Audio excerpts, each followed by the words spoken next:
lagi. Assalamualaikum warahmatullahi wabarakatuh.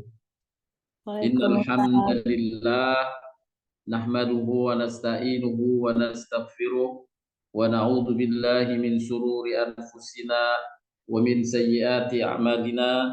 Man yahdihillahu fala mudhillalah wa may yudlilhu fala hadiyalah. Asyhadu an la ilaha illallah wahdahu la syarikalah wa asyhadu anna Muhammadan abduhu wa rasuluh. Allahumma salli wa sallim ala nabiyyina Muhammadin wa ala alihi wa sahbihi ajmain. Amma ba'du. Bapak Ibu sekalian yang dirahmati Allah Subhanahu wa taala, alhamdulillah kita panjatkan pujian dan syukur nikmat kehadirat Allah Subhanahu wa taala atas berbagai karunia dan kenikmatan yang dilimpahkan kepada kita dan keluarga. Semoga Allah, kita berharap, menambahkan berbagai kenikmatan dan memeliharakan untuk kita dan keluarga semuanya. Amin ya rabbal alamin. Bapak Ibu sekalian, izinkan saya berbagi di layar untuk pembahasan kajian di pagi hari ini dengan tema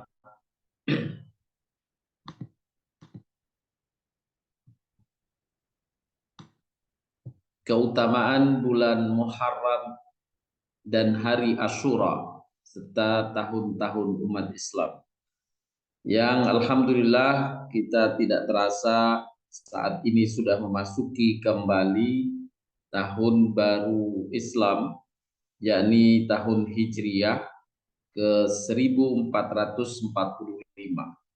Dan saat ini kita memasuki bulan yang pertama dari bulan Hijriah, yakni bulan Muharram. Dan bulan Muharram adalah salah satu bulan yang disebutkan di dalam Al-Quran sebagai bulan yang mulia. Bahkan disebutkan oleh Nabi SAW sebagai Sahrullah, bulannya Allah. Yakni Allah Subhanahu wa taala mengenalkan kepada nabinya SAW bahwa bulan Muharram Allah berikan gelar dengan bulan Allah. Artinya bulan yang Allah Subhanahu wa taala menjadikan siapa yang menghormatinya dengan kebaikan-kebaikan atau dengan amal-amal kebaikan, maka Allah meridhoinya. Dan Allah berikan penghormatan atau suatu sebutan khusus untuk bulan Muharram sebagai Sahrullah, bulannya Allah. Dan di dalamnya ada satu hari yang diperkenalkan dalam syariat dengan sebutan hari Asyura, tepatnya tanggal 10 bulan Muharram, yang insya Allah pada tahun ini kita akan jatuh pada hari Jumat yang akan datang, tanggal 10 Muharram. Bulan Muharram, Bapak Ibu sekalian, sebagaimana tadi saya sebutkan, adalah bulan yang disebutkan di dalam Al-Quran, atau di antara bulan yang disebutkan dalam Al-Quran di samping Ramadan. Allah Subhanahu wa taala berfirman, "Inna iddatas suhuri indallah 12 syahran fi kitabillah yauma khalaqas samawati wal arda minha arba'atun hurum dalikad dinul qayyim fala tadlimu fihinna anfusakum." Sesungguhnya bilangan bulan pada sisi Allah ialah 12 bulan. Subhanallah. Allah Subhanahu wa taala yang menciptakan alam semesta telah menetapkan waktu-waktu, pergiliran waktu yang diperkenalkan dalam Al-Quran dengan 1 tahun, yaitu 12 bulan, yang selalu kemudian perulangannya terjadi. Sesungguhnya bilangan bulan pada sisi Allah ialah 12 bulan dalam ketetapan Allah di waktu Dia menciptakan langit dan bumi. Dan di antaranya, di antara 12 bulan yang Allah tentukan itu, ada 4 bulan yang Allah sebut sebagai bulan haram. Haram maknanya suci, bukan sesuatu yang terlarang, tapi makna haram di sini suci. Masjidil Haram, masjid yang suci. Tanah haram, tanah yang suci, ya. Jadi haram bukan dalam pengertian hukum, yakni yang terlarang, tapi haram makna dalam ayat ini adalah makna suci, bulan yang suci. Itulah ketetapan agama yang lurus. Jangan kamu menganiaya diri kamu dalam bulan yang 4 itu. 4 bulan yang disebutkan, yang dipilih oleh Allah sebagai bulan suci selain Ramadan. Ya, Ramadan disebut dalam Al-Quran tersendiri. Sahru Ramadan alladzi unzila fihi al-Quran hudal linnasi wa bayyinati minal huda wal furqan. Bulan Ramadan disebut tersendiri sebagai bulan di mana Allah menurunkan Al-Quran, yang kemudian Allah tetapkan puasa dalam selama bulan Ramadan. Kemudian disebut dalam surat At-Taubah ini adalah bulan-bulan suci yang lain, yakni diantaranya bulan Muharram yang saat ini kita sedang berada di dalam. Dalam ayat tersebut di atas surat At-Taubah tadi ada kalimat fala tadlimu fihinna anfusakum. Jangan kamu menzalimi diri kamu dalam 4 bulan itu. Maksudnya jangan berbuat zalim. Tentu makna berbuat zalim secara umum, jangan berbuat zalim dalam setiap waktu. Kemudian Allah mengkhususkan, khusus 4 bulan, hati-hati kalian berbuat zalim. Karena Allah akan melipat gandakan dosa orang yang berbuat zalim di bulan-bulan haram, di antaranya bulan Muharram ini. Siapa yang berbuat kezaliman khususnya kepada sesama, dosanya dilipat gandakan. Dan siapa yang membuat kebaikan pada sesama khususnya di bulan Muharram, Allah lipat gandakan pula pahalanya.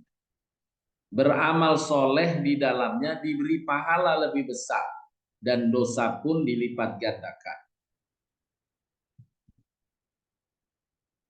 Disebutkan dalam tafsir Al-Baghawi dan tafsir Ibnu Katsir, amal soleh lebih besar pahalanya jika dikerjakan di bulan-bulan haram, sebagaimana juga bulan Muharram ini. Sebagaimana kezaliman di bulan-bulan haram lebih besar pula dosanya dibanding kezaliman yang dikerjakan di bulan-bulan lain. Meskipun secara umum kezaliman itu dosa besar di setiap waktu. Tapi inilah Allah Subhanahu wa taala memberikan kekhususan untuk 4 bulan, dan diantaranya bulan Muharram ini. Siapa yang berbuat zalim, Allah tambah dosanya, Allah perbesar dosanya. Siapa yang bisa berbuat kebaikan, Allah tambah pula pahalanya. Dengan kata lain, bulan Muharram seolah-olah untuk mereka yang berbuat baik adalah bulan bonus.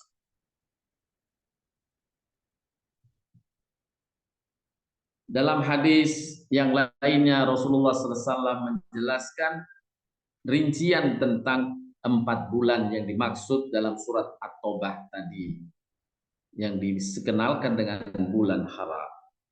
Nabi SAW bersabda, sesungguhnya zaman itu berputar sebagaimana bentuknya semula di waktu Allah menciptakan langit dan bumi. Setahun itu ada 12 bulan. Di antaranya terdapat 4 bulan yang dihormati. 3 bulan berturut-turut, yaitu Dzulqa'dah, Dzulhijjah, dan Muharram. Serta 1 bulan yang terpisah, yaitu bulan Rajab, yang terdapat di antara bulan Jumadil Akhir dan Sa'ban. Bulan Rajab, bulan yang ke-7. Bulan Muharram, bulan yang pertama dalam rangkaian 1 tahun. Bulan Dzulhijjah bulan yang ke-12. Jadi awal tahun diawali dengan bulan Muharram termasuk bulan haram, akhir tahun bulan Dzulhijjah juga bagian dari bulan haram.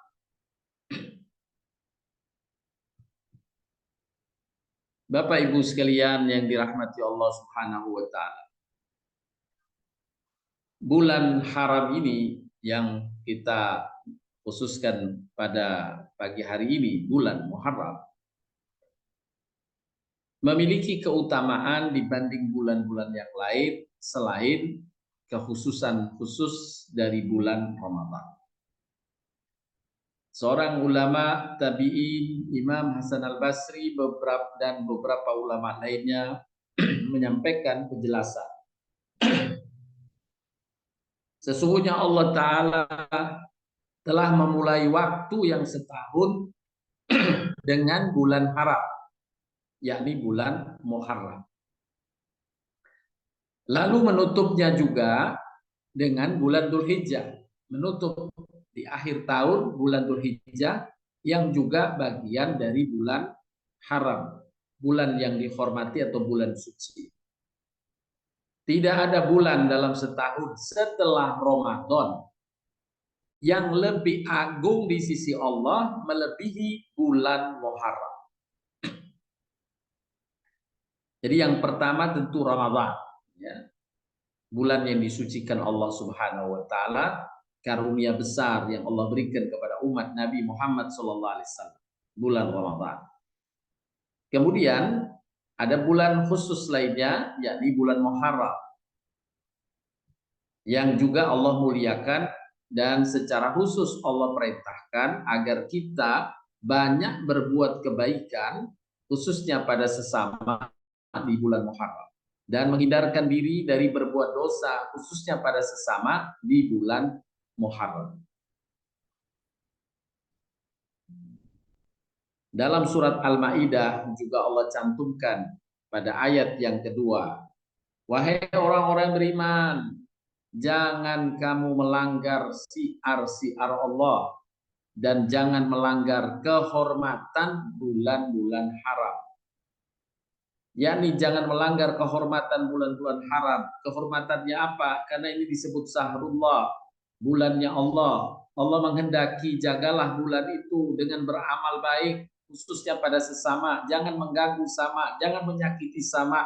Karena Allah tetapkan dosanya, Allah lipat gandakan. Dan siapa yang berbuat kebaikan di bulan itu, pahalanya Allah lipat gandakan.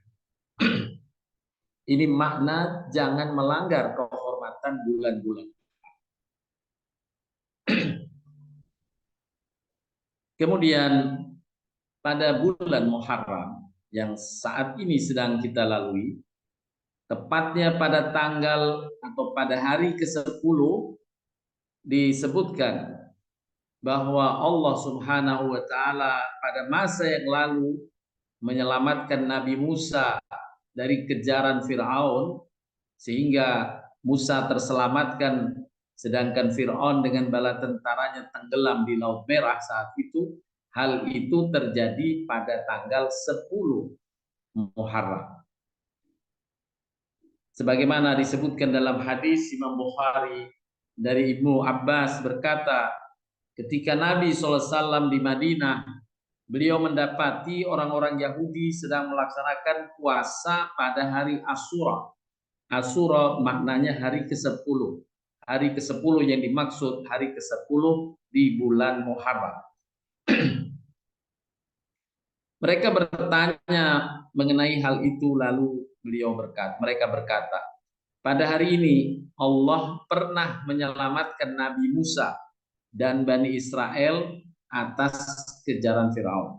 Maka Musa mensauminya, yakni sebagai rasa syukur di hari itu, ia mengenangnya. Nabi Musa mengenangnya setiap tanggal 10. Nabi Musa bersyukur kepada Allah, cara syukurnya dengan berpuasa. Ya, cara bersyukurnya dengan berpuasa. Nabi SAW juga menyebutkan ketika Nabi mensunnahkan puasa hari Senin. Kemudian Nabi menjelaskan sesungguhnya Senin adalah hari lahirku saat itu. Maka aku senang berpuasa pada. Kemudian bulan Muharram ada disifatkan atau disebut dalam hadis Nabi SAW dengan istilah bulan Allah. Bulan-bulan ini semua adalah ciptaan. Kemudian bulan Muharram meraih keistimewaan khusus karena disebut secara khusus dengan Syahrullah, bulannya Allah.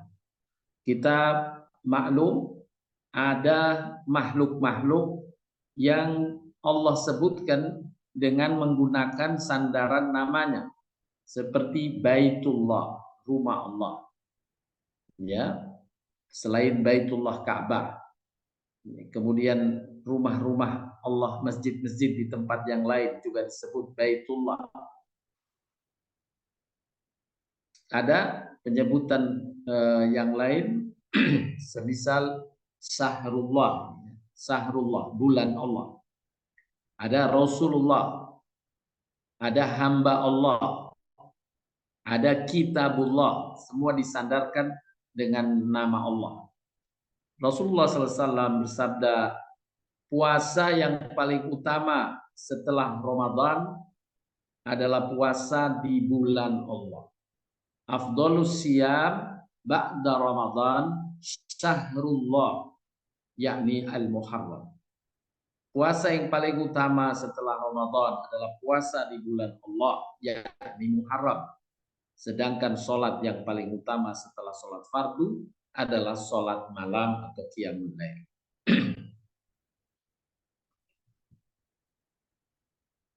Para ulama menerangkan bahwa ketika satu makhluk disandarkan pada lafdzul jalalah, yakni Allah, seperti Sahrullah, Baitullah, maka hal ini mengindikasikan pemuliaan terhadap makhluk tersebut. Jadi ketika Allah menyebut Sahrullah, maka Allah ingin menjelaskan bahwa bulan ini bulan yang dimuliakan Allah Subhanahu wa ta'ala. Hendaklah kita jaga sebagaimana pesan Allah dalam ayat yang tadi saya sebutkan dalam surat Al-Maidah ayat 2, jangan kalian melanggar kehormatan bulan-bulan haram. Jangan kamu melanggar syiar-syiar Allah dan jangan melanggar kehormatan bulan-bulan haram. Dan salah satu bulan yang Allah muliakan adalah bulan Muharram. Di dalam bulan Muharram, pada awalnya Allah Subhanahu wa ta'ala menetapkan kewajiban puasa. Kewajiban puasa, yaitu pada tanggal 10 bulan Muharram.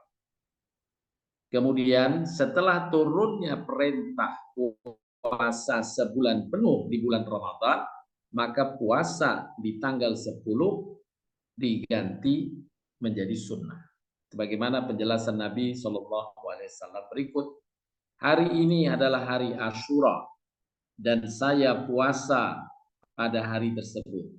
Siapa yang suka maka hendaklah dia puasa, dan siapa yang suka dia berbuka maka hendaklah dia berbuka. Hadis ini menegaskan tentang hukum puasa di hari Ashura menjadi sunnah. Boleh kita berpuasa, itu adalah keutamaan. Kalau terhalang tidak puasa, tidak terbebani kewajiban, yakni hukumnya sunnah saja. Nah, inilah yang kemudian menasah perintah sebelumnya atau amalan Nabi sebelumnya. Saat di Mekah, Nabi selalu puasa di bulan Muharram, tepatnya pada tanggal 10, yang ditetapkan oleh Nabi sebagai kewajiban puasa bagi umatnya. Tapi kemudian setelah Nabi menerima wahyu puasa Ramadan, maka puasa Asyura ini menjadi sunnah. Sama halnya seperti kewajiban sholat. Sholat yang wajib pertama seperti disebutkan dalam surat Al-Muzammil adalah qiyamul lail, sholat malam atau sholat tahajud. Jadi saat Nabi di Mekah selama kurang lebih 10 tahun sejak wahyu pertama diturunkan, dibebankan kepada Nabi dan beserta umatnya saat itu kewajiban sholat tahajud sebagai amalan wajib. Kemudian setelah Nabi menerima kewajiban sholat 5 waktu, maka tahajud menjadi sunnah. Fatahajjad bihi nafilatan lak, turun surat Al-Isra yang menjelaskan tentang sunnahnya sholat tahajud. Berubah dari kewajiban menjadi sunnah. Demikian pula puasa Asyura, awalnya kewajiban, kemudian setelah turunnya perintah puasa Ramadan, puasa Asyura menjadi sunnah. Dalam hadis yang lain, ketika Nabi SAW tiba di Madinah, ia berpuasa pada hari Asyura dan memerintahkan umatnya untuk berpuasa. Tapi ketika puasa bulan Ramadan menjadi wajib, kewajiban berpuasa dibatasi pada bulan Ramadan saja, sedangkan puasa pada hari Asyura dihilangkan. Kewajiban puasa hari Asyura dihilangkan, diubah menjadi sunnah. Dan Rasulullah biasa berpuasa pada hari Asyura. Walaupun sunnah, Nabi tetap menjaganya. Dalam hadis yang lainnya, aku tidak pernah melihat Rasulullah SAW berupaya keras untuk puasa pada satu hari melebihi yang lainnya kecuali pada hari ini, yakni hari Asyura dan di bulan Ramadan. Bulan Ramadan puasanya wajib, hari Asyura puasanya sunnah. Sunnah muakkadah.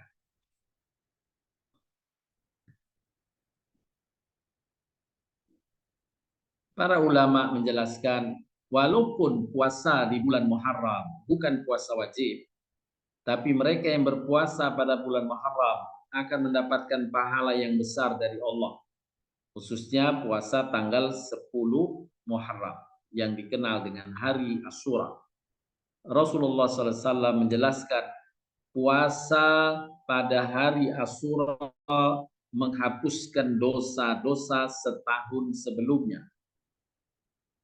Ini diantara ganjaran yang Allah berikan pada hamba yang melakukan puasa pada tanggal 10 bulan Muharram, yang insya Allah kita akan sambut harinya pada hari Jumat yang akan datang.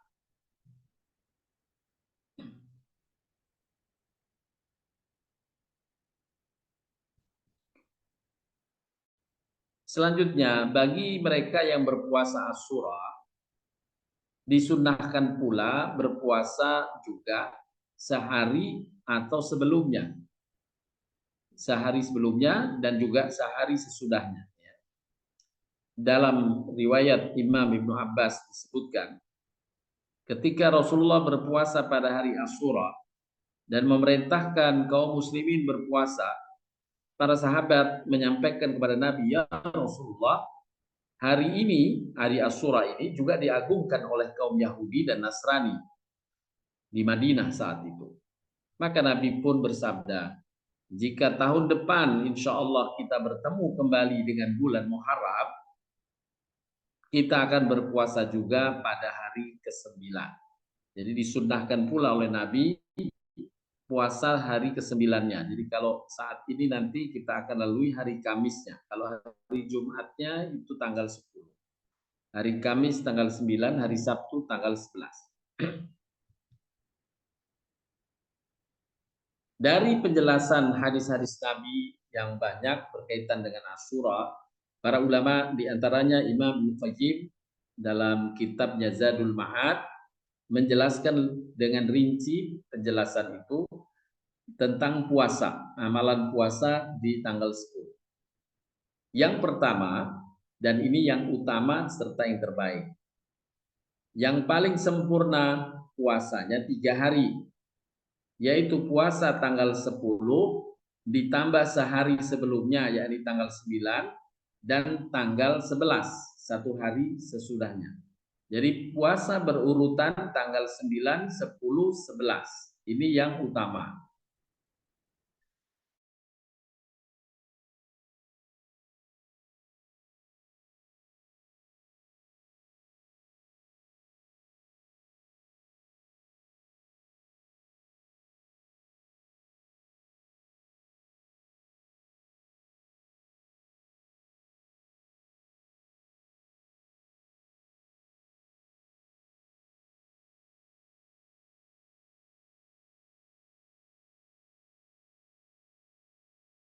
Kita dapat membaca dari ayat ini konversinya, mereka tidur di dalam gua 300 tahun dalam hitungan Masehi atau 309 tahun dalam hitungan tahun Hijriyah. Kemudian para ahli tafsir mencoba menyebutkan di sini 1 tahun matahari itu terdiri dari 365 hari. 1 tahun Komariah atau tahun Hijriah itu 354 hari. Selisihnya ada 11 hari. Dan memang demikianlah. Sampai sekarang selisih hitungan hari tahun Syamsiah atau tahun Masehi dengan tahun Hijriah itu selisih 11 hari. Lebih lama tahun Masehi 11 harinya. Tahun Hijriah lebih pendek 11 hari dibanding tahun Masehi. Sehingga kalau kita hitung 300 tahun yang disebut dalam ayat Al-Kahfi 25 itu hitungan tahun Masehi dan dikonversi oleh Allah dalam ayat ini. Kalau kalian menghitung dengan menggunakan tahun Hijriah, waktunya atau lamanya mereka tidur 309 tahun. Subhanallah. Inilah diantara bukti kemukjizatan Al-Quran yang telah menjelaskan konversi perhitungan tahun matahari dan tahun bulan, tahun Masehi dan tahun Hijriah, yang di masa itu sangat minim pengetahuan ilmu astronomi atau untuk menjelaskan tentang perhitungan. Kemudian tentu perputaran matahari, perputaran bumi, perputaran bulan yang digunakan sebagai acuan perhitungan tahun telah terjadi sejak awal adanya kehidupan di muka bumi. Nah, berjalan itu terus di masa Nabi Ibrahim juga sudah menggunakan kalender Hijriyah. Kemudian di masa Nabi Muhammad SAW, Nabi menginginkan ada satu patokan kalender yang bisa dijadikan acuan. Ya, di Madinah. Bisa menjadi acuan di Madinah. Nah, kapan tahun pertama? Seperti kita dalam budaya kita, kalau kita mengukur kemerdekaan bangsa kita sejak tahun 1945. 1945. Jadi kalau sekarang ini tahun keberapa kemerdekaan? Tinggal kita bisa mengacu. Nah, Nabi SAW beserta sahabatnya saat itu Umar bin Khattab yang memiliki ide cemerlang ini. Nah, Umar bin Khattab menetapkan kita menggunakan kalender tahun sejak Nabi hijrah ke Madinah. Jadi saat Nabi berhijrah, itulah peradaban baru yang kemudian oleh Umar bin Khattab dijadikan sandaran tahun pertama Hijriah. Dan saat ini kita memasuki tahun 1445 Hijriah, artinya sejak Nabi hijrah dari Mekah ke Madinah sudah berjalan waktu hingga sekarang ini 1444 tahun yang lalu. 1444 tahun yang lalu telah lewat, Nabi sudah saat itu berhijrah dari Mekah ke Madinah dalam hitungan tahun Hijriah. Nabi hitungan 1 Muharram tahun pertama Hijriah itu bertepatan kalau kalender Masehinya tanggal 16 Juli 662 Masehi. 16 Juli 662 Masehi. Nah, ini konversi waktu antara Masehi, kalender Masehi dengan kalender Hijriah. Adapun bulan-bulan yang diperkenalkan dalam syariat, yakni bulan-bulan Hijriah. Yang pertama bulan Muharram. Kemudian masuk bulan Safar. Berikutnya Rabiul Awal. Rabiul Awal ini di mana Nabi SAW dilahirkan. Kemudian Rabiul Akhir, Jumadil Awal, Jumadil Akhir, kemudian bulan Rajab, bulan Sya'ban, bulan Ramadan, bulan ke-9, kemudian bulan Syawal, bulan Dzulqa'dah, dan terakhir bulan Dzulhijjah. Syariat Allah yang dikaitkan dengan waktu, yakni bulan-bulan, merujuk pada bulan-bulan Hijriah. Seperti tadi, puasa pada tanggal 10 bulan Muharram. Kemudian bulan Rajab disebutkan ada Isra Mi'raj Nabi SAW, tepatnya pada tanggal 27 bulan Rajab. Kemudian jelas bulan Ramadan, kewajiban berpuasa. Tanggal 1 Syawal ada Idul Fitri. Dan puasa 6 hari di bulan Syawal. Puasa 6 hari di bulan Syawal. Jadi syariat Islam merujuk pada penggunaan bulan-bulan Hijriah. Kemudian Dzulhijjah, ibadah haji, ya, tanggal 8 Tarwiyah, menggunakan 8 Dzulhijjah sebagai acuan waktunya. 9 Dzulhijjah, hari Arafah, sebagai acuan waktunya. Bagi yang tidak berhaji, disunahkan puasa Arafah, yakni tanggal 9 bulan Dzulhijjah. Dan Idul Adha terjadi pada tanggal 10 Dzulhijjah. Wukuf tanggal 9 Dzulhijjah, dan kemudian selesai wukuf tanggal 10 Dzulhijjah, melontar jumroh bagi mereka yang melaksanakan ibadah haji. Jadi amalan-amalan dalam syariat menggunakan acuan waktunya bulan-bulan Hijriah. Acuan yang disyariatkan yang telah dijelaskan baik dalam Al-Quran maupun dalam hadis Nabi SAW untuk pengukuran bulan Hijriah. Yang pertama disebutkan dalam surat At-Taubah, sesungguhnya jumlah bulan menurut Allah 12 bulan. Dan bulan Hijriah juga 12 bulan, dari Muharram sampai Dzulhijjah. Kemudian pergantian bulan dilihat dari adanya hilal, yakni bulan sabit yang bisa dilihat pada saat matahari terbenam. Nabi SAW diantaranya bersabda ketika menjelaskan tentang puasa, berpuasalah kamu setelah melihat hilal, yakni bulan sabit, dan berbukalah setelah melihat hilal. Maka bila pandanganmu terhalang oleh mendung atau hujan, gak bisa melihat bulan di ufuk, sempurnakanlah bilangan bulan Sya'ban menjadi 30 hari. Jadi dalam hitungan sesuai dengan acuan Nabi, hadis Nabi SAW ini, bulan-bulan Hijriyah ada kalanya 29 hari, ada kalanya 30 hari, dan ditentukannya dengan adanya bulan hilal atau bulan sabit di saat akhir bulan yang terlihat di ufuk. Kemudian yang berbeda dengan perhitungan Syamsiah adalah pergantian hari. Kalau di bulan di kalender Syamsiah, pergantian hari dimulai tengah malam lewat jam 00. Jam 00 maka itu mulai hitungan hari. Sedangkan dalam syariat hitungan hari dimulai sesudah waktu maghrib. Jadi kalau misalnya hari Jumat misalnya membaca surat Kahfi, ya, amalan sunnah syariatnya, bacalah surat Kahfi di hari Jumat. Maka mulainya dalam pandangan syariat, mulai jatuh hari Jumat itu ba'da maghrib malam Jumatnya. Itu sudah hari Jumat. Jadi waktu Isya di malam Jumat itu sudah dikenal hari Jumat.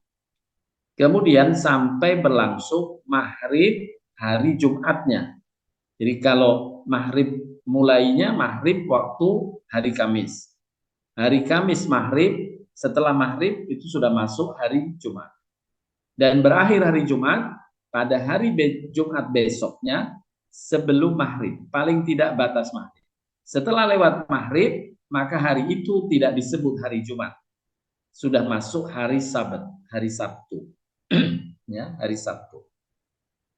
Nah, itu perhitungan atau perbedaan acuan memulai hari, bulan, dan tahun. Memulai tahun dengan bulan Muharram, memulai bulan ya dengan adanya hilal atau bulan sabit, dan memulai hari setelah maghrib. Jadi 24 jam dalam perhitungan bulan Hijriah adalah mulai maghrib atau setelah lewat maghrib sampai maghrib esok harinya. Sedangkan kalau tahun Syamsiah, kalender Syamsiah, hari disebut mulai jam 00 sampai pukul 12 malam. Nah, itu perbedaan berkaitan dengan kalender Hijriah dan kalender Syamsiah. Bapak Ibu sekalian yang dirahmati Allah SWT, pergantian tahun menunjukkan bahwa waktu terus bergulir. Kita sudah memasuki tahun 1445 Hijriah. Artinya selama ini waktu telah bergulir dan kita melewati waktu-waktu itu. Seiring dengan bergulirnya waktu, Islam menjadikan momen waktu tersebut atau pergantian waktu itu agar setiap mukmin menjadikannya sebagai momen untuk evaluasi diri. Sejauh mana posisi dirinya dalam memanfaatkan waktu yang terus bergulir. Ya. Dengan tahun ini muncul tahun baru 1445, mestinya kita mengintrospeksi diri. Apa yang sudah kita buat di tahun kemarin? Dan kita berharap dikaruniai Allah Subhanahu wa taala keberkahan untuk mengisi tahun yang akan datang. Jadi ada momen evaluasi. Inilah yang dimaksud dengan Allah mengingatkan kita dengan waktu-waktu, pergiliran waktu ini. Allah berfirman, "Ya ayyuhalladzina amanu taqullaha wal tandur nafsum ma qaddamat lighad. Wattaqullaha innallaha khabirum bima ta'malun. Wa la takunu kalladzina nasullaha fa ansahum anfusahum ulaika humul fasiqun." Wahai orang-orang beriman, bertakwalah kepada Allah. Dan hendaklah setiap diri memperhatikan apa yang telah diperbuatnya untuk hari esok. Hendaklah senantiasa setiap orang memperhatikan, mengevaluasi diri. Apa yang sudah disiapkan untuk bekal hari esok. Nah, momen-momen waktu ini adalah untuk mengingatkan bahwa kita terus berjalan. Jangan sampai waktu yang Allah karuniakan ini tiba-tiba terselesai, terputus, sudah tidak ada waktu lagi. Ada banyak hal yang kita cita-citakan masih dalam masih belum diniatkan dengan dilaksanakan. Nah, ini yang perlu jadi bahan evaluasi. Oleh karenanya, dalam konteks untuk evaluasi ini, Allah mengingatkan tentang pentingnya waktu. Allah bersumpah dalam surat Al-Asr, wal asri, demi waktu. Apakah waktu itu menit? Apakah waktu itu jam? Apakah waktu itu hari? Apakah minggu? Atau pekan? Atau bulan? Atau tahunan? Demi waktu. Sesungguhnya manusia benar-benar dalam kerugian, kecuali orang yang beriman dan mengerjakan amal kebaikan. Dan nasihat menasehati supaya mentaati kebenaran, dan nasihat menasehati supaya menetapi kesabaran. Allah bersumpah dengan waktu untuk menjelaskan tentang pentingnya waktu sampai Allah gunakan sebagai bahan sumpah. Demi waktu. Dan ketahuilah Bapak Ibu, untuk sumpah bagi kita yang menjadi hamba, tidak boleh dalam syariat bersumpah dengan nama makhluk. Tidak boleh kita bersumpah demi bulan, demi waktu, ya, tidak boleh. Tapi bagi Allah memang hak Allah, hanya maknanya bersumpah demi bulan, demi matahari, demi waktu. Allah SWT ingin menarik perhatian kita, hamba-hambanya, agar memperhatikan sungguh-sungguh, karena di situ ada hal yang penting yang Allah ingin jelaskan. Demi waktu, sesungguhnya manusia benar-benar dalam kerugian. Banyak manusia yang merugi terkait dengan karunia waktu. Allah sudah karuniakan waktu, tapi tersia-siakan waktu itu. Kecuali yang tidak rugi, orang yang bisa mengisi waktunya dengan amal-amal kebaikan, yang dengan amal kebaikan disandarkan pada iman. Orang yang beriman dan mengerjakan amal kebaikan. Jangan sampai waktu atau umur tersia-siakan. Ada seorang ulama tabi'in mengingatkan kita semua untuk menjadi bahan renungan. Beliau menyampaikan, ada 5 orang yang diberi nikmat tapi merugi. Diberi nikmat tapi mendapatkan kerugian. Sebagaimana yang Allah juga sebutkan dalam surat Al-Asr. Demi waktu sesungguhnya manusia kebanyakan menghadapi kerugian.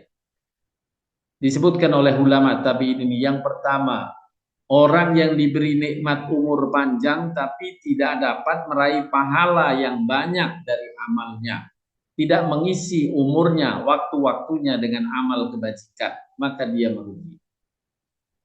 Yang kedua, orang yang dikaruniai harta tapi tidak banyak beramal soleh. Yang ketiga, orang yang dikaruniai anak tapi tidak dapat berinvestasi untuk akhiratnya. Padahal siapa yang membesarkan anak-anaknya dalam kesolehan, maka ia akan mendapatkan pahala setiap amal soleh yang dilakukan oleh si anak. Setiap anak melakukan kebaikan, yang semuanya kebaikan itu disupport sebelumnya oleh orang tuanya, maka Allah copy paste pahalanya. Bagi si anak dapat pahalanya, dan ayah bundanya juga dapat pahalanya. Yang keempat, orang yang dikaruniai orang tua tapi tidak bisa menjadikannya masuk surga. Padahal ridho Allah ada pada ridho orang tua. Murka Allah ada pada murka orang tua. Bila orang tua masih hidup, alangkah senangnya. Imam Luqayyim menyebutkan, jika kalian ingin mengetahui Allah ridho padamu, maka gembirakan orang tuamu. Ketika orang tuamu berekspresi gembira karena amalmu, ketahuilah Allah sedang ridho kepadamu. Maka inilah bukti, salah satu bukti Allah ridho adalah dengan beramal baik yang sesuai dengan syariat, tentunya yang menggembirakan orang tua. Ketika orang tua senang, orang tua gembira, orang tua ridho, ketahuilah itu tanda Allah sedang ridho padamu.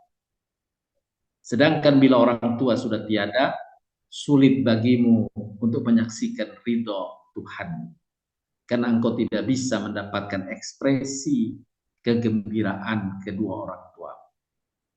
Maka jadikanlah selagi orang tua masih hidup untuk meraih ridho Tuhanmu dengan menggembirakan kedua.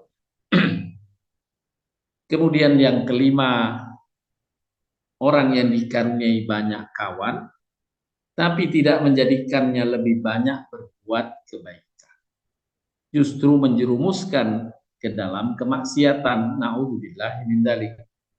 Nah, ini diantara yang digarisbawahi oleh seorang ulama tabi'in berkaitan dengan adanya karunia yang justru mendatangkan kerugian. Dan salah satu diantaranya yang terpenting adalah karunia waktu yang tersia-siakan. Ketika waktu telah tiada, Bapak Ibu, sumber daya apapun sudah tidak berguna. Na'udzubillah min dzalik. Kita dikaruniai Allah banyak sumber daya tenaga, sumber daya kekuatan, sumber daya kawan, sumber daya harta, dan sumber daya waktu. Yang terpenting sumber daya waktu. Diingatkan dalam Al-Quran tentang pentingnya sumber daya waktu ini dibanding sumber daya harta. Ada orang yang punya harta, tapi sudah tidak lagi punya waktu, maka dia tidak bisa memanfaatkan hartanya. Hal ini diingatkan dalam surat Al-Munafiqun ayat 10. Allah SWT berfirman, Wa anfiqu mimma razaqnakum min qabli an ya'tiya ahadakumul maut fayaqula rabbi laula akhartani ila ajalin qarib fa asaddaqa wa aku minas salihin. Belanjakanlah sebagian dari apa yang telah kami berikan kepadamu sebelum datang kematian kepada salah seorang di antara kamu. Lalu ia berkata, setelah tiba ajalnya, dia baru berkata, ya Tuhanku, mengapa engkau tidak menangguhkan kematianku sampai waktu yang dekat, waktu yang sedikit saja, yang menyebabkan aku dapat bersedekah dan aku termasuk orang yang soleh. Tidak, sudah selesai waktunya, tidak bisa dia bersedekah. Nah, ini diingatkan Allah bahwa karunia apapun bila tidak disertai waktu maka sia-sia. Yang terpenting modalnya adalah waktu. Jika waktu tersedia, kita bisa berbuat kebaikan apa saja sesuai yang diperintahkan Allah dan Rasul. Bila waktu telah tiada, nggak bisa lagi kita berbuat kebaikan. Oleh karenanya jangan sampai kita tergolong orang-orang yang menyesali terkait dengan waktu. Allah Subhanahu wa taala berfirman mengingatkan kita semua hamba-hambanya agar berhati-hati jangan sampai kita menyesal dengan terlewatnya waktu. Allah bertanya kelak di akhirat, berapa tahun lamanya kamu tinggal di bumi? Mereka menjawab, kami tinggal di bumi sehari atau setengah hari. Tanyakanlah kepada orang-orang yang bisa menghitung. Sungguh kamu tidak tinggal satu hari. Kenapa disebut sini satu hari? Karena amal kebaikannya yang terkumpul seolah-olah cuma dia tersedia satu hari. Padahal sudah puluhan tahun, tapi tidak termanfaatkan sama sekali. Yang termanfaatkan untuk kebaikan, kalau dikumpulkan, diakumulatifkan, seolah-olah hanya satu hari atau hanya setengah hari. Inilah kerugian besar. Dia diberikan waktu yang panjang, tapi sedikit sekali yang bermanfaat. Kemudian dalam ayat berikutnya, pada hari mereka melihat hari berbangkit, yakni di akhirat nanti, mereka merasa seolah-olah tidak tinggal di dunia, melainkan sebentar saja di waktu sore atau pagi hari. Juga demikian halnya penyesalan ini karena tidak memanfaatkan waktu yang panjang, sehingga seolah-olah ia hanya bisa memanfaatkan waktu yang panjang itu hanya setengah hari di pagi hari atau sore hari. Juga pada ayat yang berikutnya, pada hari terjadi kiamat, bersumpahlah orang-orang yang berdosa, yang tidak bisa mengisi waktu-waktunya dengan kebaikan. Mereka tidak berdiam di dunia, melainkan sesaat saja.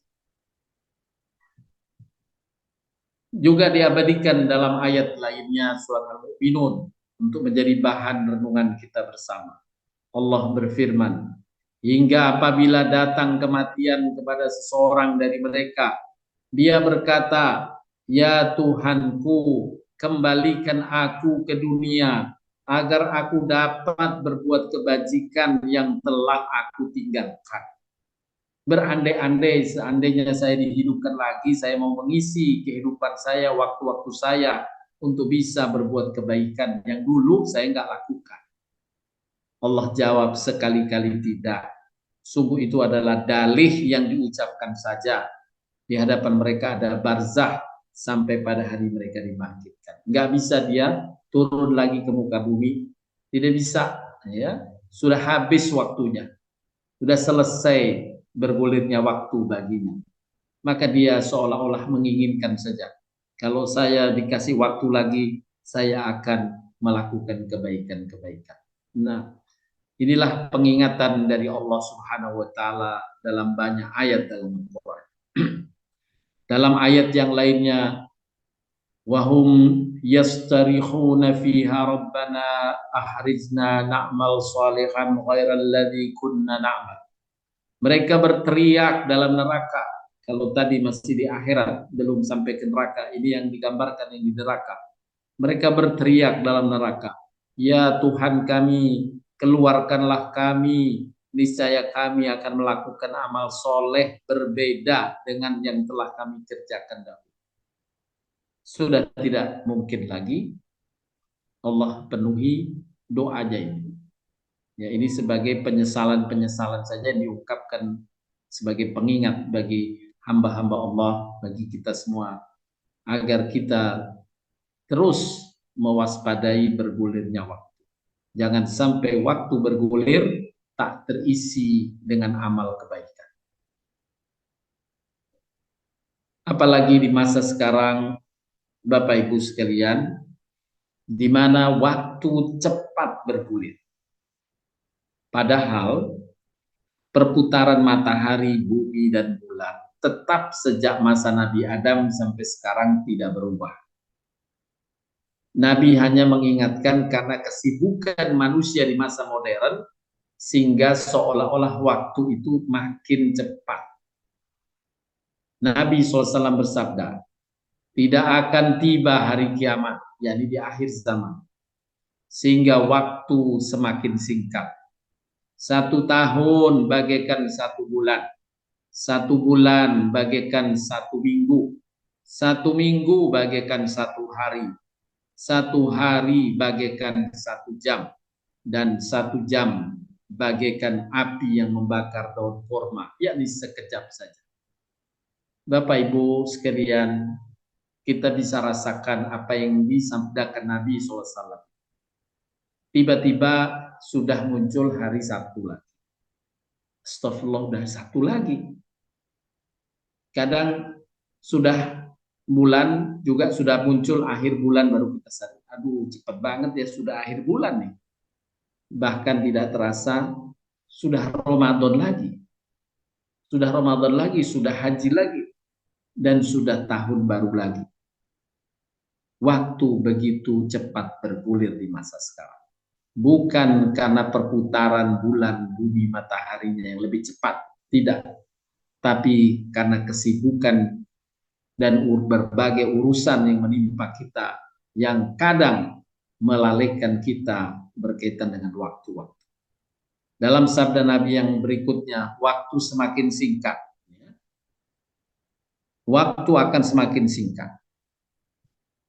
Para ulama menjelaskan bahwa yang dimaksud oleh Nabi waktu semakin singkat adalah hilangnya keberkahan dalam waktu tersebut. Sehingga 1 hari misalnya tidak mampu dimanfaatkan melainkan seperti 1 jam saja. Keberkahan waktunya yang tercapai. Kemudian Bapak Ibu sekalian, oleh karenanya kita diingatkan dengan bergulirnya waktu, termasuk memasuki tahun baru Hijriah ini, untuk kita benar-benar memanfaatkan waktu-waktu kita. Nabi SAW bersabda, tidakkah aku beritahukan kepada kamu tentang orang yang paling baik di antara kamu? Para sahabat menjawab, ya wahai Rasulullah, kami mau. Kemudian Nabi menegaskan, orang yang terbaik di antara kamu adalah orang yang paling panjang umurnya di antara kamu dan paling baik amal. Artinya bergulirnya waktu umur terus termanfaatkan dengan kebaikan. Termanfaatkan dengan kebaikan. Nabi SAW juga menyampaikan bagaimana agungnya amalan sholat 5 waktu yang terjaga setiap harinya. Sehingga dikabarkan ada seorang sahabat, 2 orang sahabat Nabi yang bersaudara masuk Islam bersamaan, kemudian mereka meninggal dalam beda waktu hanya 1 tahun. Tapi ada seorang sahabat yang dekat dengannya mendapatkan mimpi. Dalam mimpi itu diinformasikan bahwa saudaranya yang meninggal lebih akhir 1 tahun diminta masuk surga lebih dahulu, padahal saudaranya yang meninggal lebih awal matinya atau meninggalnya dalam medan pertempuran, yakni mati syahid. Dan yang kedua, amalannya masih lebih rajin. Tapi kemudian Nabi menjelaskan, bukankah dia masih ada umur 1 tahun setelahnya? Dijawab benar. Sesungguhnya amalan Ramadannya dan amalan sholat 5 waktunya dalam 1 tahun melebihkan pahalanya dari orang yang wafat tahun yang lalu sebesar atau lebih dari jauh jarak langit dan bumi. Nah, itulah karunia besar apabila waktu dapat kita isi. Mudah-mudahan di bulan atau di tahun baru 1445 kita dapat mengisi waktu-waktu kita lebih baik lagi, lebih berkah, lebih memberi manfaat baik bagi diri, bagi keluarga, dan bagi lingkungan sesama. Dalam hadis yang berikutnya, tidak ada seorang pun yang lebih utama di sisi Allah dari seorang mukmin yang diberi umur panjang dalam agama Islam. Lalu ia isi umurnya untuk bertasbih, bertakbir, bertahlil. Hanya zikir saja sudah dapat memperberat timbangan pahalanya dan kemanfaatannya mengisi waktu-waktu. Bapak Ibu sekalian yang dirahmati Allah. Di dalam Al-Quran digambarkan tentang seorang Rasul Sallallahu Alaihi Wasallam, yakni Nabi Isa Alaihissalam, bagian dari Rasulullah yang digambarkan penuh berkah dari waktu-waktunya. Nabi Isa saat bayi diberi mukjizat bisa bicara, dan inilah yang terekam dalam Al-Quran, ucapan Nabi Isa di saat masih bayi. وَجَعَلَنِي مُبَارَكًا أَيْنَمَا كُنْتُ وَأَوْصَانِي بِالصَّلَاةِ وَالزَّكَاةِ مَا دُمْتُ حَيًّا. Dan Dia Allah menjadikan aku seorang yang diberkahi di mana saja aku berada.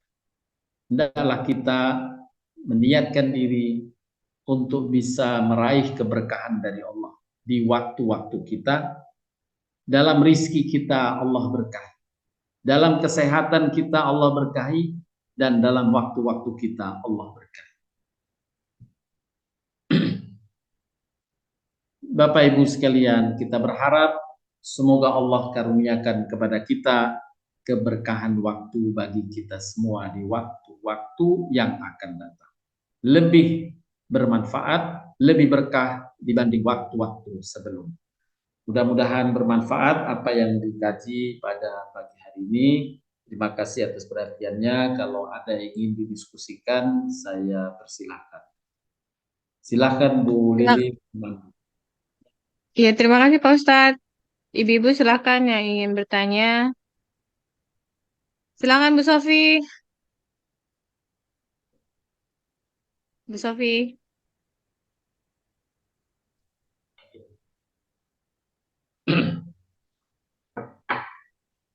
Belum ada Pak Ustadz.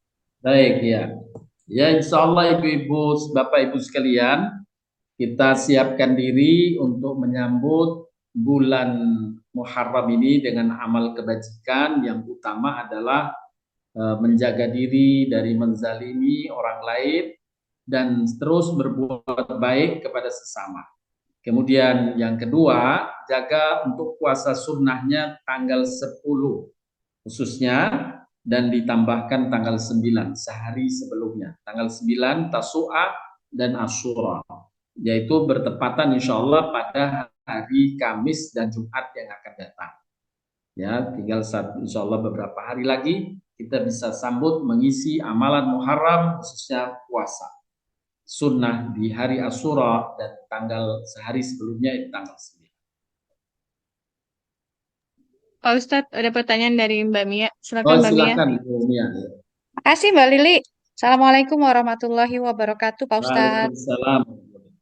Semoga Pak Ustadz, tim Thayyibatora dan umat muslimah yang lain, umat muslim yang lain dalam keadaan sehat selalu dan dalam lindungan Allah. Amin, amin ya rabbal alamin. Izin bertanya Pak Ustadz terkait Ya, puasa di silakan. bulan di bulan Muharram. Ya. Itu keutamaan hadisnya kan di awal 10 Muharram ya. Tapi kalau di luar itu bagaimana ya Pak Ustadz? Apakah juga memperoleh kemuliaan yang lebih dibanding bulan-bulan selain Ramadan, atau hanya keutamaannya itu di awal 10 10 Muharram saja? Terima kasih Baik. Pak Ustadz. Baik. Untuk Muharram itu keutamaannya sebulan penuh, bulan Muharram. Ya. Kalau yang 10 hari pertama di awal bulan itu bukan Muharram tapi Dzulhijjah. Dari tanggal 1 Dzulhijjah sampai tanggal 10 Dzulhijjah. Jadi yang 10 hari itu di Dzulhijjah. Kalau Muharram sebulan penuh, Muharram itu diutamakan.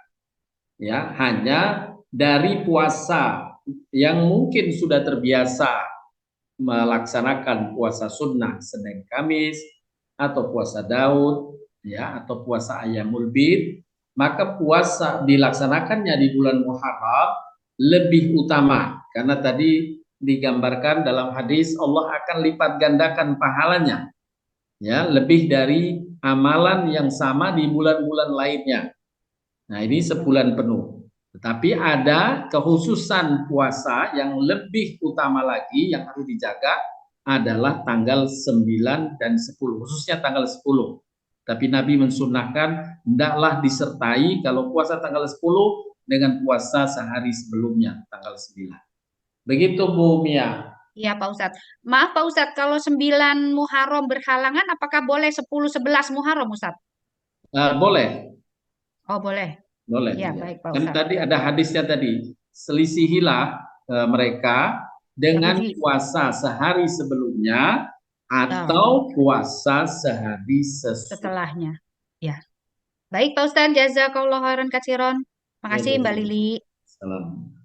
Pak Ustadz, ada Ya, pertanyaan dari Mbak Ika. Assalamualaikum, mohon penjelasannya Pak Ustadz. Mana yang lebih utama, mengisi waktu ibadah dengan sholat sunnah atau perbanyak zikir? 2, untuk tadarus Quran, mana yang lebih utama, rutin mengamalkan bacaan surat setelah sholat seperti Ar-Rahman, Al-Waqiah, dan lain-lain, atau menghatamkan Al-Quran? Satu aja dulu Ustadz. baik. Tadi yang pertama, mana yang lebih utama mengisi waktu ibadah dengan sholat sunnah atau memperbanyak zikir, ya? Benar. Ya, tentu kalau kita dalam konteks kedua-duanya sanggup kita lakukan, baik tenaga, waktunya, maka sholat sunnah lebih utama.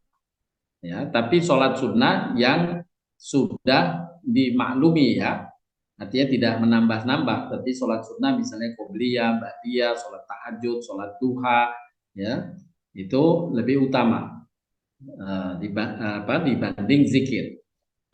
Nah, tapi tidak kemudian waktu ini kalau waktunya dilemah ya, artinya kalau saya sholat sunnah nggak bisa zikir, kalau saya zikir nggak bisa sholat sunnah. Tapi bila Allah longgarkan waktu kita, bisa sholat, bisa zikir, ya dua-duanya kita kerjakan. Karena zikir lebih luas, lebih longgar waktunya. Bisa dalam keadaan jalan, di mobil pun kita bisa zikir, ya. Sambil masak kita bisa zikir, ya.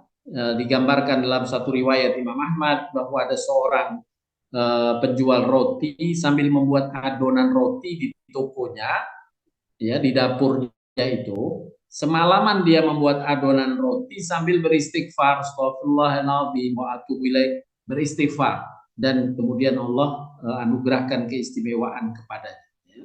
Jadi dengan pengabulan doa-doa. Ini untuk yang pertama. Kemudian yang kedua, untuk tadarus Quran mana yang lebih utama, rutin mengamalkan bacaan surat-surat setelah sholat seperti Ar-Rahman, Al-Waqiah, atau hatamkan Al-Quran. Nah, tentu yang utama adalah menghatamkan Al-Quran. Ya. Artinya mengurut terus, ya, mengurut, kecuali pada momen-momen tertentu seperti hari Jumat. Ada amalan khusus sunnah membaca surat Al-Kahfi. Nah, ini hari Jumat. Kemudian menjelang tidur, ada amalan menjelang tidur selain ayat kursi juga surat Al-Muluk. Ya, siapa yang menjelang tidurnya baca surat Al-Muluk, maka kalaupun ajal tiba, Allah akan bebaskan dia dari siksa kubur. Nah, itu diantara amalan khusus bacaan. Jadi boleh kita membaca sewaktu-waktu dengan surat-surat tertentu, ya surat Al-Waqiah, surat Ar-Rahman, surat Al-Muluk, surat Yasin, dipersilahkan. Tapi kita punya program tersendiri untuk menghatamkannya pula, ya, menghatamkannya pula. Perlahan tapi terus, ya, karena setiap ayat dalam Al-Quran punya karomahnya. Masing-masing ayat punya keberkahannya. Maka raihlah keberkahan itu untuk semua ayatnya, dari ayat pertama sampai ayat terakhir, dari surat pertama sampai surat terakhir. Nah, itu keberkahannya macam-macam masing-masing. Maka itu bisa diraih dengan menghatamkannya. Tapi sekali lagi tadi ya, boleh kita pada momen-momen tertentu membaca surat-surat tertentu saja. Tapi lebih utama menghatamkan. Begitu Bu Ika. Silakan Bu Sofi. Assalamualaikum, terima kasih Jeng Lili. Halo, Ya, ya, Waalaikumsalam. Silakan Bu Sofi. iya Pak Farhat. Ini tidak bertanya, tetapi saya ini mau menyampaikan ucapan apa ya, lega saya gitu loh Pak Farhat. Alhamdulillah begini loh. Jadi selama ini saya tuh merasa, waduh udah nggak bisa apa-apa loh. Udah yang begini nggak kuat, yang begitu nggak kuat. Mau ke sana nggak kuat, taruhlah begitu. Nanti terus ya rasa nggak enak di ini, di badan yang ini, aduh macam-macam. Jadi terus kok jadi saya terus begini gitu, bisanya hanya baca gitu aja Pak ya, zikir. Tapi dengan Ya. adanya pelajaran Pak Farhat tadi, aduh saya lega, alhamdulillah Pak Farhat ternyata. Ya, alhamdulillah. Semoga sehat terus Bu Pak Sofi, Farhat. panjang umur dan terus mengisi waktu-waktu dengan berbagai amal kebaikan. Ya amalnya ya itu Ya. dengan membaca, dengan zikir, alhamdulillah ya itu Pak Farhat udah nggak bisa Iya, apa. insya Allah Kalau dipikir dijaga yang dulu, kesehatannya ya, Allah. yang dulu waktu masih muda bisa begini, bisa begitu, bisa begini, bisa begitu. Terus tapi kan belajar agama itu kan saya belum seperti ini gitu loh Pak Farhat. Jadi merasa seperti dulu tuh, ini kan kewajiban, ini kan saya harus begini, kalau nggak begini nanti begitu gitu loh Pak, yang zaman Iya, itu iya. gitu loh. Jadi terasa, tapi apakah itu ya, yang dulu tuh walaupun saya belum belajar ilmu yang seperti sekarang ini, tetap mendapatkan nilai enggak ya Pak Farhat ya? Oh, insya Allah Ibu kan dalam iman, insya Allah. Insya Allah. Ya, Nah, ada satu kiat lagi dari Nabi SAW agar waktu kita yang bergulir, walau kita dalam kondisi kendala untuk melakukan amal kebaikan tertentu, tapi Allah catat kita dapat pahala kebaikan itu, ya, kebaikan itu. amin, Itu dalilnya surat Al-Maidah ayat 85. Maidah Al-Maidah ayat 85. 85. Ya. Maidah ayat 85. Surat Al-Maidah ayat 85, saya coba bacakan.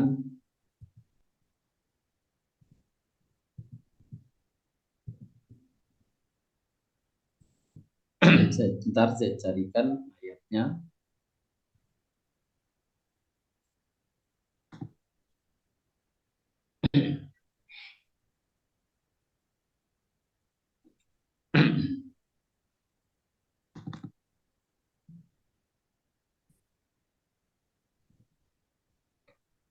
Surat Al-Maidah ini menjadi dasar untuk kita bisa memanfaatkan setiap waktu yang bergulir, pahala itu terus mengalir.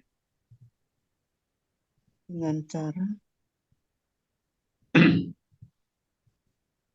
Maidah 85.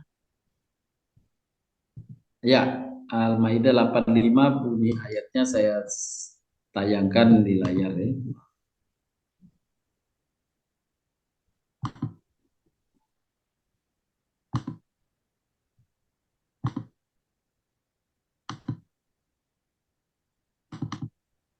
Nah, ini ayatnya. An-Nisa 85. Man yasfa' safa'atan hasanatan yakun lahu nasibu minha. Barang siapa yang memberikan pertolongan yang baik, niscaya ia akan memperoleh bagian pahala daripadanya. Yang oleh Imam Syafi'i diilustrasikan, digambarkan dengan perkataan beliau. Imam Syafi'i memberi contoh. Saya berharap kemarin saya mendapatkan pahala 100 orang yang berpuasa.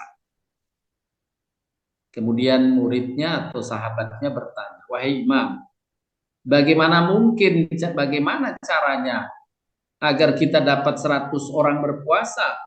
Padahal kalau kita berpuasa sendiri ya dapat satu pahala orang yang berpuasa. Kemudian Imam Syafi'i menjelaskan, kemarin aku berpuasa untuk diriku sendiri, maka aku berharap dapat 1 pahala orang yang berpuasa. Sore harinya aku menyiapkan buka untuk 99 orang yang berpuasa. Artinya saya mensupport, memberi pertolongan untuk terrealisasinya puasa seseorang. Tersempurnakanlah puasa seseorang dengan memberi bukaan tadi. Bukankah Nabi menyebutkan dalam sabdanya, siapa yang memberi buka orang berpuasa, dia mendapatkan pahala orang yang berpuasa itu, dan orang yang berpuasa itu tidak dikurangi sedikit pun dari pahalanya. Hanya di copy paste saja diberikan kepada orang yang mensupport. Nah, ini dalilnya ini. Siapa yang memberi pertolongan yang baik, siapa yang mensupport kebaikan, niscaya ia akan berbagi pahalanya dalam pengertian di copy paste, bukan berbagi dibagi 2 atau dibagi 1/3 dia 1/6, tidak. Di copy paste oleh Allah pahalanya. Nah, di sini kiat-kiat ini, maka kita support orang lain berbuat kebaikan. Di antaranya adalah amal jariah. Contohnya yang disebutkan oleh Nabi SAW dari amal-amal jariah, yang dengannya apabila kita hari itu tidak melaksanakan kebaikan karena terkendala tenaga, lagi sakit dan sebagainya, pahala tetap mengalir. Sehingga waktu bergulir pahala terus mengalir. Yaitu Nabi mengajarkan ilmu yang diajarkan dan disebarkan. Ya, anak soleh yang ditinggalkan. Kalau kita mendidik anak soleh, tetap suruh dia sholat, 5 waktunya terjaga. Setiap anak soleh ini sholat, kita dapat pahala, di copy paste saja pahala sholat. Anak kita bersedekah, kita dapat pahalanya. Anak kita membaca Quran, kita dapat pahalanya. Kemudian mushaf Al-Quran yang diwariskan. Kalau kita berbagi Al-Quran kepada orang-orang yang kemudian membacanya, setiap orang itu baca Al-Quran, kita dapat pahalanya karena kita mensupport Al-Qurannya. Masjid apalagi. Siapa yang berinfak, memfasilitasi pembangunan masjid, fasilitas masjid, maka setiap orang yang beramal memanfaatkan masjid itu, kita dapat pahalanya. Rumah Ibnu Sabil yang didirikan, rumah yatim, ya, rumah sakit dan sebagainya yang bermanfaat pada banyak orang. Setiap kemanfaatannya didapat, kita dapat pahalanya. Bahkan sungai yang kita buat, sumur yang kita gali, yang airnya dimanfaatkan untuk orang banyak, kita pun mendapatkan pahalanya. Nah, bagaimana pahala Siti Hajar, istri Nabi Ibrahim, yang telah menghasilkan atau membuat sumur Zam-Zam, yang sampai sekarang sumur Zam-Zam ini termanfaatkan. Setiap hari orang minum Zam-Zam, pahala kemanfaatannya Allah berikan pula kepada Siti Hajar. Sudah ribuan tahun, ya, ratusan tahun sumur Zam-Zam itu terwujud dan dimanfaatkan oleh banyak orang. Miliaran manusia yang memanfaatkannya untuk wudhu, untuk mandi, untuk minum, ya, memanfaatkan. Semuanya Allah catat sebagai pahala bagi orang yang mewujudkan pertama kali air Zam-Zam, berupaya memunculkan air Zam-Zam, sumur Zam-Zam, yaitu Siti Hajar, ya, istri Nabi Ibrahim alaihissalam. Nah, inilah kiat tadi, menguatkan apa yang disampaikan Bu Sofi. Kita harus menguatkan dengan amal-amal semacam ini, sehingga ketika kita terkendala untuk melakukan kebaikan, pahala masih terus bisa mengalir. Begitu Bapak Ibu sekalian. Ya Pak, maaf Pak, tadi contoh yang dilakukan oleh seseorang yang mampu fisik ataupun psikisnya ya Pak ya. Jadi kalau untuk saya sekarang ini kemampuan saya berarti saya mendorong terus aja kepada anak-anak supaya membaca Quran, supaya beramal jariah, supaya seperti itu tadi begitu Iya, Pak ya. ya Jadi itu di untuk saya antara sendiri langsung sudah kiat nggak kita. mampu. Ya selain kita sendiri, Ya, kita mendorong orang lain melakukan kebaikan yang sama atau ya, memfasilitasi ya. orang lain melakukan kebaikan.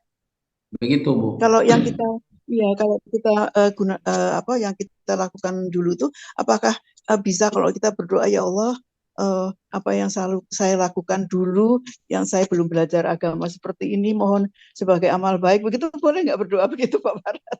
Ya boleh, boleh, insya Allah. Kan kita tidak tahu bahwa amalan kita dahulu itu amalan tidak tahu bahwa maksudnya tidak mengetahui amalan kita ditolak kan. Jadi kita berharap amalan kita yang dulu diterima, walaupun nggak ngerti tapi berkesesuaian yang disandarkan atas amalan bahwa ini amalan Islam lah gitu.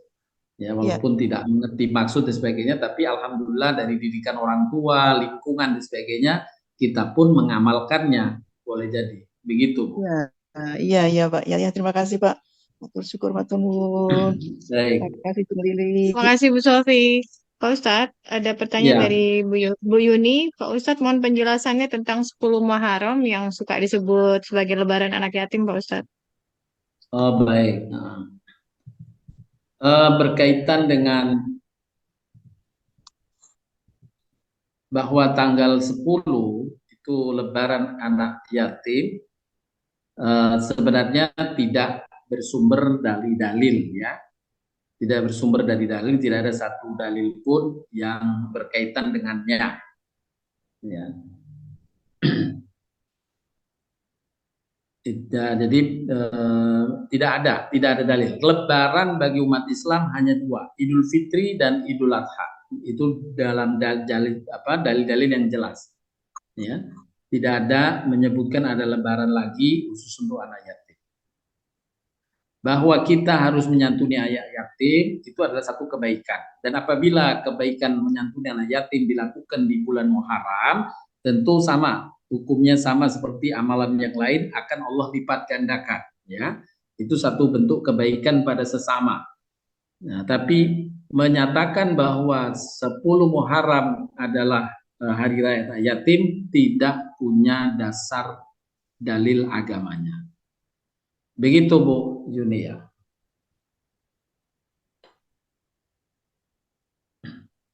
Itu yang bisa dijelaskan Bu Lili. Ya, baik Pak Ustadz. Ada Ya, Pak lagi Ustadz. Ibu? Oh, Bu Yuni, ada yang mau ditanggapi Bu Yuni? Ya, makasih Pak Ustadz. Ya, silakan Bu Yuni. Oh, sudah. Belum ada lagi Pak Terima Ustadz. kasih. Baik, Bapak Ibu sekalian yang dirahmati Allah SWT, mungkin sudah menjelang pukul 11:30, kita bisa cukupkan kalau tidak ada pertanyaan lagi.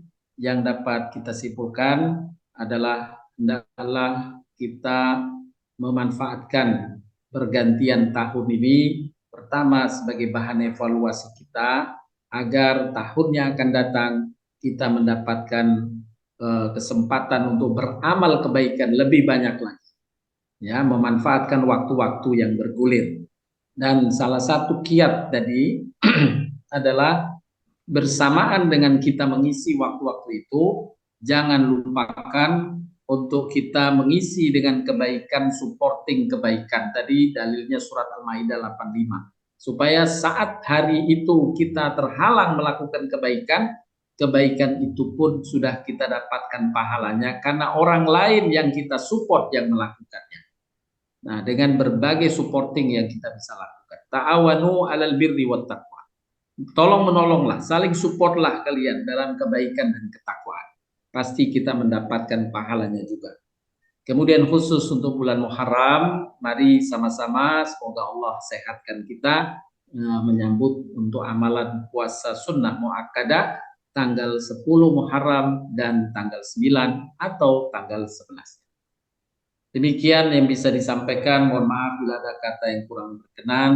Sebelumnya saya sampaikan pula ucapan terima kasih kepada Bapak Ibu semuanya yang telah menyertakan doa untuk keberangkatan ibadah haji rombongan dari Thaibatora yang alhamdulillah telah tiba kembali ke tanah air dalam keadaan sehat walafiat semuanya, dan semua program berjalan dengan baik. Ya, mudah-mudahan Allah terima amalan hajinya menjadi haji yang mabrur, amalan umrohnya juga amalan umroh yang mabrur, ibadah-ibadahnya diterima, doa-doa dikabulkan, dan semoga Allah bukakan pintu karunia yang lebih besar di waktu-waktu mendatang. Amin ya rabbal Amin ya alamin. rabbal alamin. Wabillahi taufiq wal hidayah. Assalamualaikum warahmatullahi wabarakatuh.